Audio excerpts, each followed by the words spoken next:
கோவையில் விபத்தில் சிக்கி மூளைச்சாவு அடைந்த முதியவர் ஒருவரின் இதயம் கோவையில் உள்ள கேஜி மருத்துவமனையில் இருந்து நீலம்பூரில் உள்ள ராயல் கேர் மருத்துவமனைக்கு வெறும் 8 நிமிடங்களில் கொண்டு வரப்பட்டு சிறுவன் ஒருவனுக்கு வெற்றிகரமாக பொருத்தப்பட்டுள்ளது. இந்த நடவடிக்கைக்கு மாவட்ட நிர்வாகம், காவல்துறை மற்றும் இரு மருத்துவமனைகளின் ஒருங்கிணைந்த செயல்பாடே காரணம் என பலரும் பாராட்டு தெரிவித்து வருகின்றனர்.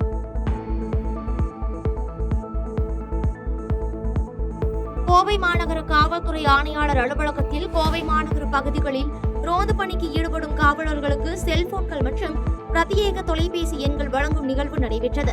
இதில் கலந்து கொண்ட கோவை மாநகர காவல்துறை ஆணையாளர் சரவண சுந்தர் செய்தியாளர்களை சந்தித்து பேசுகையில், அவசர நேரங்களில் பொதுமக்கள் 100 என்ற எண்ணிற்கு அழைத்து புகார் தெரிவிக்கும் பட்சத்தில் இந்த பிரத்யேக தொலைபேசி எண்கள் மூலம் உடனடியாக நடவடிக்கை எடுக்கப்படும் என்றும், இதுகுறித்து பொதுமக்களிடம் விழிப்புணர்வை ஏற்படுத்தப்பட உள்ளதாகவும், இதனால் பொதுமக்கள் உடனடியாக காவலர்களை அவசர காலங்களில் அணுகலாம் என்று தெரிவித்தார். 100க்கு கால் பண்ணும்போது அது சென்னை கண்ட்ரோல் ரூம் போய் இங்கே கண்ட்ரோல் ரூம் வந்து நம்ம பீட் ஆஃபீஸர்ஸோட அந்த மொபைலுக்கு வருது. இது ஃபஸ்ட்டு சிஸ்டமாக இருக்குது. அதுக்கு ஆல்டர்னேட்டிவாக நம்ம லோக்கலி ஒவ்வொரு நம்பர் கொடுத்ததுனால அந்த ஏரியா ஸ்பெசிஃபிக் ஏதோ இன்ஃபர்மேஷன், ஏரியா ஸ்பெசிஃபிக் இஷ்யூஸ்னால் இந்த லோக்கல் நம்பர்ஸை வந்து அவங்க கான்டாக்ட் பண்ணலாம். கான்டாக்ட் பண்ணி அந்த பீட் ஆஃபீஸர்ஸ் வந்து ஷிஃப்ட் மாறி போனால் கூட அந்த பீட்டுக்கு அந்த மொபைல் நம்பர் அப்படியே இருக்கும். ஸோ அதில் முக்கிய தகவல்கள் எல்லாம் பதிஞ்சு வச்சுருக்கோம். ஸோ பொதுமக்கள் வந்து அந்தந்த ஏரியாவில் எந்தெந்த பீட் ஆஃபீஸர்ஸ் இருக்காங்கிறதுக்கு ஒரு பெரிய லிஸ்ட் ரெடி பண்ணியிருக்கோம். இந்த QR கோட் ஸ்கேன் பண்ணால் அந்த லிஸ்ட் வந்து பொதுமக்கள் வந்து யூஸ் பண்ணிக்கலாம். அந்த 100க்கு சப்போஸ் பிஸியாக இருக்குது அப்படின்னா டைரெக்டாக இந்த பீட் ஆஃபீஸர்ஸ்க்கு அவங்க அந்த நம்பரில் கூப்பிடலாம். அந்த நம்பர்ஸ் வந்து உங்களுக்கு நீங்கள் ஸ்கேன் பண்ணிங்கன்னா அந்த நம்பர்ஸ் வந்து உங்களுக்கு கிடைக்கும். திருவண்ணாமலை மாவட்டம் மங்களம்புதூர் கிராமத்தில் அமைந்துள்ள ஸ்ரீ கிருஷ்ணர் ஆலயத்தில் 29ஆம் ஆண்டு ஸ்ரீ கிருஷ்ணர் ஜெயந்தி கொடியேற்றத்துடன் தொடங்கி கடைசி நாளை முன்னிட்டு கிருஷ்ணர் திருக்கல்யாணம் விழா மிக விமர்சையாக நடைபெற்றது. இதில் மங்களம்புதூர் மற்றும் அதன் சுற்றுவட்டார பகுதியில் இருந்து ஏராளமானோர் கலந்து கொண்டு சுவாமி தரிசனம் செய்தனர்.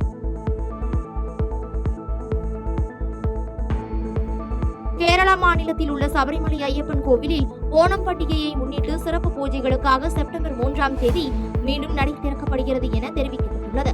மேலும் செப்டம்பர் 7ஆம் தேதி வரை நடை திறந்திருக்கும் என்றும், பக்தர்கள் சுவாமி தரிசனத்திற்காகவும் சபரிமலையில் தங்கவும் அதிகாரப்பூர்வ இணையதளத்தில் முன்பதிவு செய்ய திருவிதாங்கூர் தேவஸ்தம் போர்டு சார்பில் தெரிவிக்கப்பட்டுள்ளது. தேனி மாவட்டம் கூடலூர் அருகே மக்களின் நீண்ட நாள் கோரிக்கையாக பேருந்து நிலையம் சுமார் 2.5 கோடி ரூபாய் செலவில் புதுப்பிக்கப்பட்டு 10 கடைகள் நகராட்சி சார்பில் கட்டப்பட்டுள்ள நிலையில் திறக்கப்பட்டு ஓராண்டுகள் ஆகியும் இதுவரை கடைகளை பொதுமக்கள் பயன்பாட்டிற்கு கொண்டு வராமல் அடைத்தே காணப்படுகிறது. நகராட்சி நிர்வாகத்தின் அலட்சிய போக்கினால் ஓராண்டில் கடைகள் திறக்கப்படாததால் ஆண்டுக்கு குறைந்தது 6 லட்சம் ரூபாய் வருமான இழப்பு அரசுக்கு ஏற்பட்டுள்ளது என குற்றம் சாட்டும் பொதுமக்கள் இதுகுறித்து தமிழக அரசும் மாவட்ட நிர்வாகமும் உடனடியாக நடவடிக்கை எடுக்க வேண்டும் என கோரிக்கை வைத்துள்ளனர். விநாயகர் சதுர்த்தி விழாவை முன்னிட்டு தேனி மாவட்டம் ஆண்டிப்பட்டி சுற்றுவட்டார பகுதியில் உள்ள 150க்கும் மேற்பட்ட கிராமங்களில் சிறப்பாக கொண்டாடும் வகையில் பல வண்ணங்களில் பல முகங்கள் கொண்ட இயற்கைக்கு ஆதரவான முறையில் கிழங்கு மாவு கொண்டு தயாரிக்கப்பட்டுள்ள விநாயகர் சிலைகள் தயாராக உள்ளதாக வியாபாரிகள் தெரிவித்துள்ளனர். மேலும் காவல்துறைக்கு முழு ஒத்துழைப்பு அளித்து மது அருந்தாமல் அமைதியான முறையில் விநாயகர் சிலைகளை வைத்து வழிபாடு நடத்தி ஒளிபெருக்கி சத்தம் இல்லாமல் வைகை ஆற்றில் சென்று கரைப்பதற்கு திட்டமிடப்பட்டிருப்பதாக தேனி மாவட்ட இந்து முன்னணி மாவட்ட செயலாளர் ஆட்சி கார்த்திக் தெரிவித்துள்ளார். நம்ம ஜாதி ரீதியாக கயிறு கட்டக்கூடாது, மது அருந்தி விட்டு வரக்கூடாது. அதே மாதிரி ஒளிபெருக்கி வந்து கொண்டு வந்து அந்த விநாயகர் சதுர்த்தி அன்னைக்கு ஊர்வலத்து அன்னைக்கு அது செயல்படுத்தக்கூடாது. மற்றும் காவல்துறைக்கு முழு ஒத்துழைப்பு கொடுக்கணும்னு சொல்லி இந்த ஆண்டிப்பட்டி நகரில் இன்றைய விநாயகர் சதுர்த்தியான பெருவிழாவானது நல்ல முறையில் நடைபெறவிருக்க சூழ்நிலை உருவாகி இருக்கிறது. அதனால் இந்த வட்டம் விநாயகர் சதுர்த்தியான மிக சிறப்பாக ஆண்டிப்பட்டி நகரில் நடக்கும். நன்றி. திண்டுக்கல் மாவட்டம் கொடைக்கானல் அரசு உதவி பெறும் புனித அருளப்பர் துவக்க பள்ளியில் முதலமைச்சரின் காலை உணவு விரிவாக்க திட்டம் தொடங்கப்பட்டது.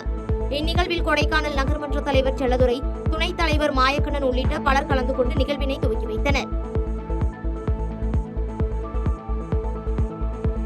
திருப்பூர் மாவட்டம் தாராபுரம் நகராட்சியில் முதலமைச்சரின் காலை உணவு திட்ட விரிவாக்க தொடக்க விழா நடைபெற்றது.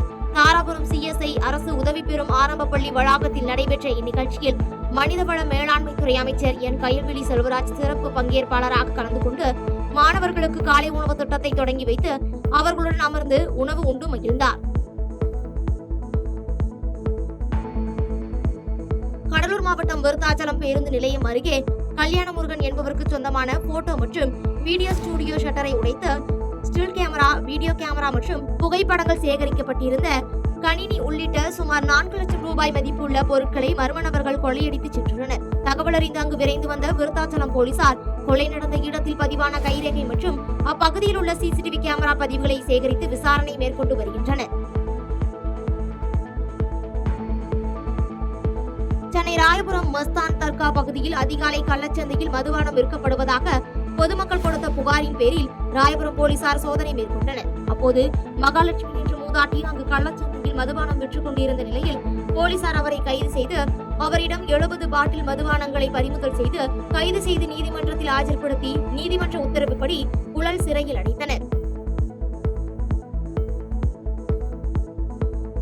சேலம் மாவட்டத்தில் 3 கட்டங்களாக மாநகராட்சி, அரசு பள்ளிகள், நகராட்சி மற்றும் ஊரக அரசு பள்ளிகள், ஊரக பகுதிகளில் உள்ள அரசு நிதி உதவி பெறும் பள்ளிகள் என முதலமைச்சரின் காலை உணவு திட்டம் செயல்படுத்தப்பட்டு வருகிறது. இந்நிலையில் ஓமலூர் சிறப்பு நிலை பேரூராட்சியில் உள்ள ஜெயஜோதி பள்ளியில் பேரூராட்சி மன்ற தலைவர் செல்வராணி, துணைத் தலைவர் புஷ்பா ஆகியோர் துவக்கி வைத்து குழந்தைகளுடன் காலை உணவு சாப்பிட்டனர். மதுரை மாவட்டம் திருமங்கலம் நகராட்சி பகுதியில் உள்ள PKN நர்சரி மற்றும் ஆரம்ப பள்ளியில் 1 முதல் 5ஆம் வகுப்பு வரை பயிலும் மாணவிகளுக்கான முதலமைச்சரின் காலை உணவு திட்ட துவக்க விழாவிற்கு ஆசிரியர்கள் மற்றும் 300க்கும் மேற்பட்ட மாணவ மாணவிகள் கலந்து கொண்டனர். மேலும் முதலமைச்சரின் திட்டம் மிகுந்த மகிழ்ச்சி அளிப்பதாக மாணவ மாணவிகளின் பெற்றோர்கள் முதலமைச்சர் மு.க. ஸ்டாலினுக்கு நன்றி தெரிவித்தனர்.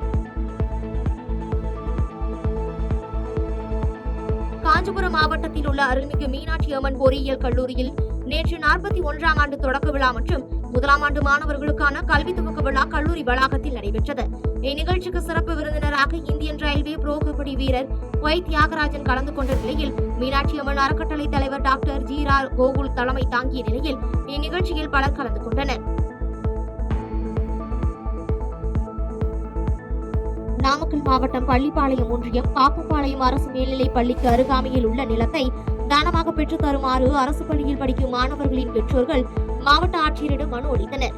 மேலும் அப்பள்ளியில் தலைமை ஆசிரியராக செயல்பட்டு வரும் ராஜமாணிக்கம் என்பவர் அப்பள்ளியில் படிக்கும் தாழ்த்தப்பட்ட சமூக மாணவர்களிடம் தரைக்குறைவாக பேசுவதாகவும், ஜாதி பாகுபாடு பார்ப்பதாகவும், மாணவர்களுக்கு சரியாக பாடம் நடத்துவதில்லை எனவும் அவர் மீதும் நிலத்தை மீட்டு தரும்படி நடவடிக்கை எடுக்க வேண்டும் என அப்பகுதி மக்கள் மாவட்ட ஆட்சியரிடம் மனு கொடுத்தனர்.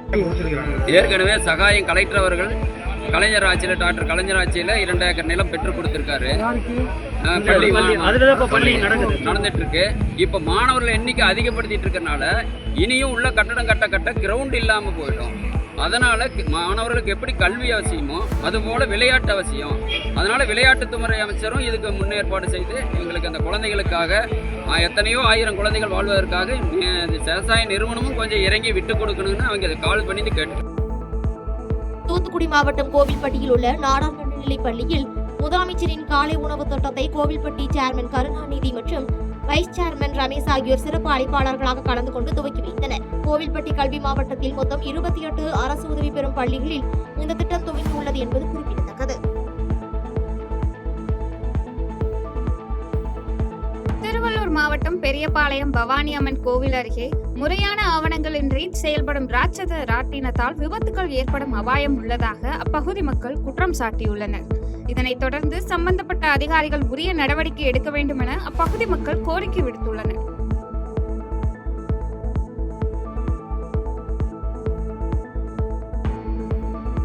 சேலம் மாவட்டம் ஓமலூர் அருகே அரசு மதுபான கடை அமைக்க எதிர்ப்பு தெரிவித்து பொதுமக்கள் சார்பில் மாவட்ட ஆட்சியர் அலுவலகத்தில் புகார் மனு அளிக்கப்பட்டது.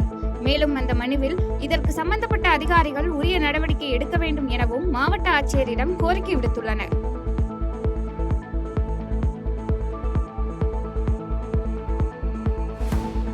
திருவாரூர் மாவட்டத்தில் முறையாக ஊதியம் தர வலியுறுத்தி மாவட்ட ஆட்சியர் அலுவலகத்தில் கால்நடை பராமரிப்பு மருத்துவ ஊர்தி ஊழியர்கள் மனு கொடுத்தனர். மேலும் அந்த மனுவில் மாதம் 13ஆம் தேதிக்குள் ஊதியம் வழங்க வேண்டும் மற்றும் அரசால் நிர்ணயிக்கப்பட்ட ஊதிய தொகை முழுவதும் கிடைக்க வேண்டும் உள்ளிட்ட கோரிக்கைகளை வலியுறுத்தினர்.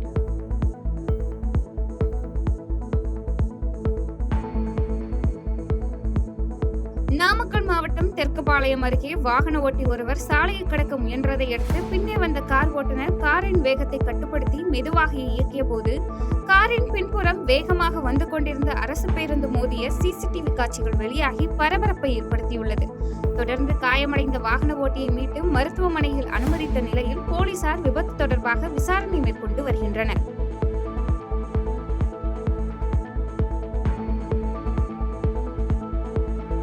செங்கல்பட்டு மாவட்டம் காட்டாங்கொளுத்தர் அருகே திருநங்கைகளுக்கு அளித்த பட்டாவை ரத்து செய்து உள்ளூர் ஏழை எளிய மக்களுக்கு பட்டா வழங்க வலியுறுத்தி திமுக ஊராட்சி மன்ற தலைவர் தலைமையில் 200க்கும் மேற்பட்டோர் ஆட்சியரிடம் மனு வழங்கிய சம்பவம் அப்பகுதியில் பரபரப்பை ஏற்படுத்தியது.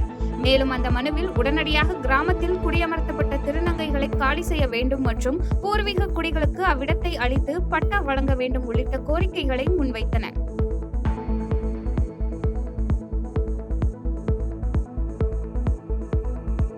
சென்னை விமான நிலையத்தில் பின்னணி பாடகர் வேல்முருகன் செய்தியாளர்களை சந்தித்து பேசுகையில், நடிகர் விஜய் சம்பாதிக்கும் காலகட்டத்தில் பெரிய ரசிகர்கள் இருக்கும் சூழலில் மக்களுக்கு நல்லது செய்ய வேண்டும் என வந்துள்ளார் எனவும் தெரிவித்தார்.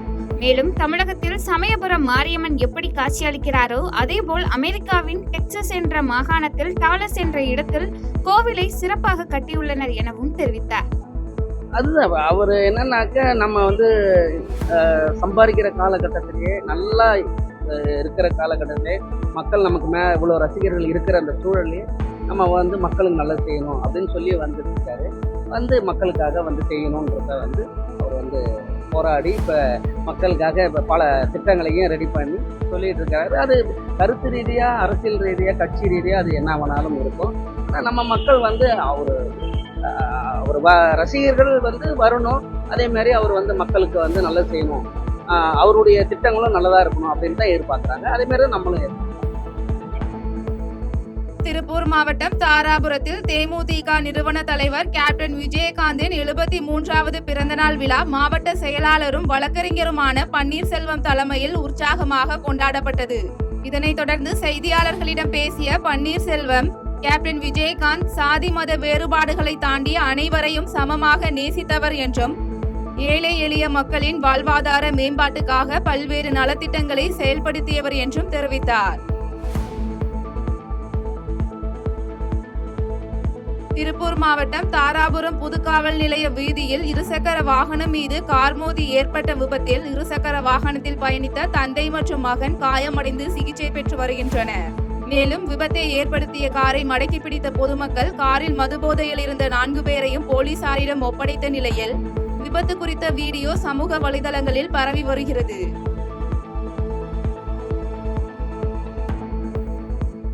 குமரி மாவட்டத்தில் புகழ்பெற்ற சாமித்தோப்பு ஐயா வைகுண்டசாமி தலைமைப்பதியில் ஆவணி திருவிழாவின் 4ஆம் நாளை முன்னிட்டு நடைபெற்ற வழிபாடுகளில் திரைப்பட இயக்குனர் ஹரி கலந்து கொண்டு சாமி தரிசனம் செய்தார்.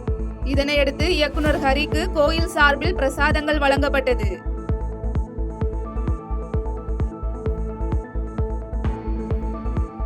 திருவள்ளூர் மாவட்டம் புழல் காவங்கரை அடுத்த தண்டல் கழனி அருகே செயல்பட்டு வரும் அபிநந்தன் என்பவருக்கு சொந்தமான டயர் கடையில் தீ விபத்து ஏற்பட்ட சம்பவம் அப்பகுதியில் பரபரப்பை ஏற்படுத்தியது. இதனையடுத்து தகவலின் பேரில் சம்பவ இடத்திற்கு வந்த செங்குன்றம் மற்றும் அம்பத்தூர் தீயணைப்பு துறையினர் உள்ளூர் மக்கள் உதவியுடன் தீயினை அணைத்தனர். தூத்துக்குடி மாவட்டம் கோவில்பட்டி அருகே உள்ள கழுகுமலை ஆறுமுக நகரில் சட்டவிரோதமாக பட்டாசு தயாரிப்பில் ஈடுபட்ட சண்முக சுந்தரம், செந்தில்குமார் மற்றும் செல்வி ஆகியோரை கழுகுமலை காவல் நிலைய போலீசார் கைது செய்தனர். மேலும் சம்பவ இடத்தில் இருந்த பட்டாசு தயாரிக்க பயன்படும் உபகரணங்களை பறிமுதல் செய்த போலீசார் இந்த வழக்கில் தொடர்புடைய மேலும் 2 பேரை தேடி வருகின்றனர். செய்திகளை உடனுக்குடன் தெரிந்து கொள்ள கீழ்கண்ட கேபிள் மற்றும் டிடிஎச் நெட்வொர்க்குகளில் எம்நாடு செய்தி தொலைக்காட்சியை காணுங்கள். பாதகம் செய்பவரை கண்டால் நாம் பயம் கொள்ளலாகாது பாப்பா. மோதி மிதித்துவிடு பாப்பா, அவர் முகத்தில் உமிழ்ந்துவிடு பாப்பா. அண்மை செய்திகளை உடனுக்குடன் தெரிந்து கொள்ள இணைந்திருங்கள் எம்நாடு தொலைக்காட்சியுடன்.